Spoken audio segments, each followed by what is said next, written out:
Okay, now this is something about experimental animation being taught at Dartmouth. Okay, Dartmouth is an Ivy League school. Very privileged, very privileged. Although this person claims to be the first one of her family to go to high school. Okay, good for you. You know, something about animation. It wasn't particularly interesting. I mean, if you think a salad bowl is interesting, then go for it, darling. But what is it? There's another issue. Once again, alright.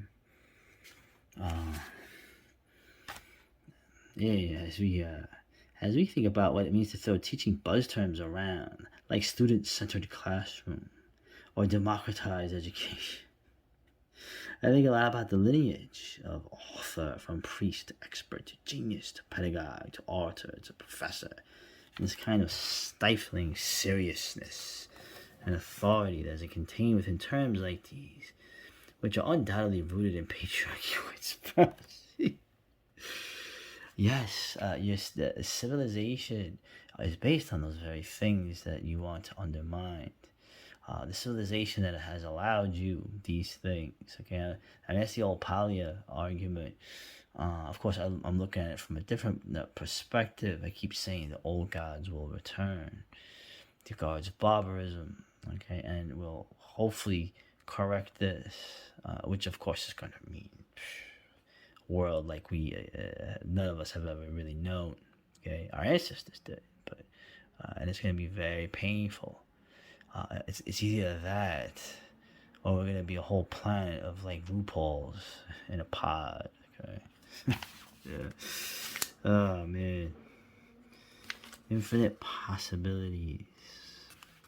Well, she sings in the classroom. Okay. Oh boy, this is fun. Science fiction in a time of crisis. Basically, it's an article about the radical science fiction people. And the versus the golden age, what they call. Look at it here. Talk about the 68. There was a magazine, science fiction magazine. A list of authors announced the opposite of the Vietnam War. But when they reached out, they were shocked. There were significant numbers of vehement pro-war authors. Oh my God! People had another opinion than you. Oh, this just won't do. Okay, and you're talking to a guy who thinks the Vietnam War was retarded and stupid. But the idea that they were shocked.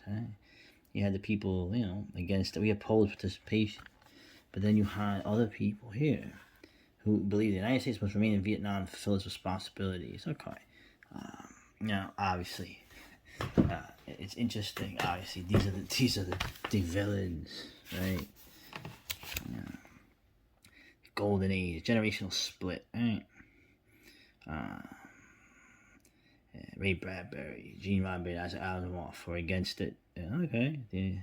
But the whole concept that, regardless of what the issue was, the fact that there was a difference of opinion is no. Right? Unlike the Golden Age gee whiz stories of white male heroes conquering space and solving problems with gizmos, right?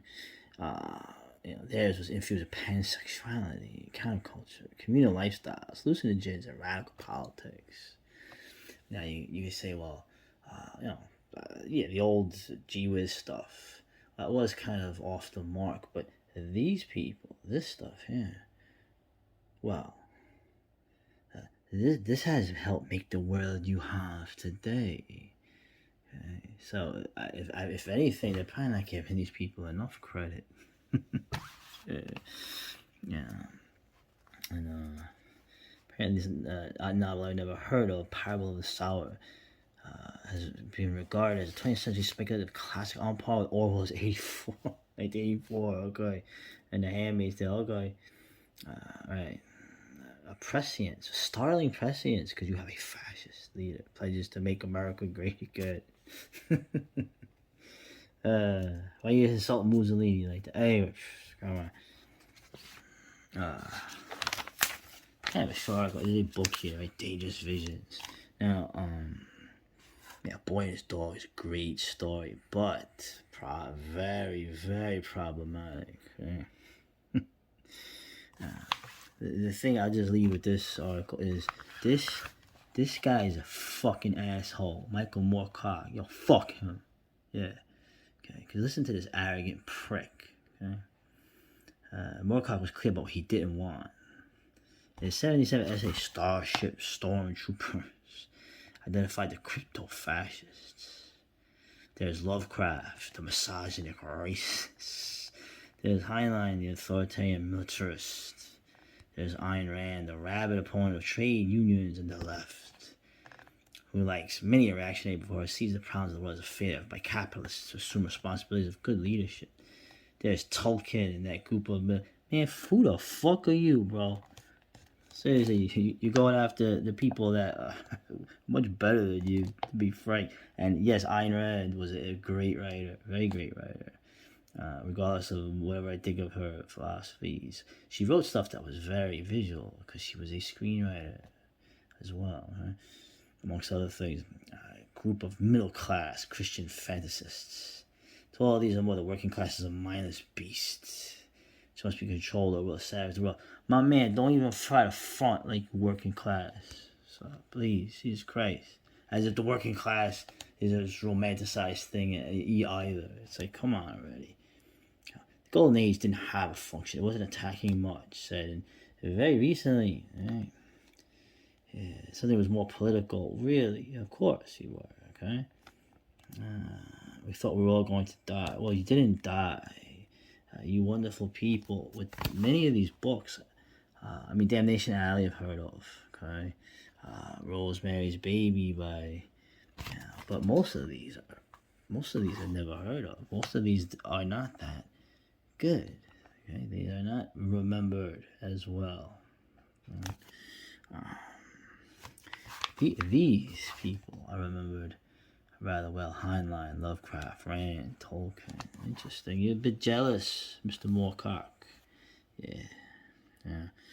And like I said again, in relation to now, I'm getting a little nasty now, aren't I? The world you have now, okay, these people helped to bring about, okay, because you always need a spark of imagination for even the most, world building, society reshaping, society building sort of goal. You need an imagination, right? Anyway.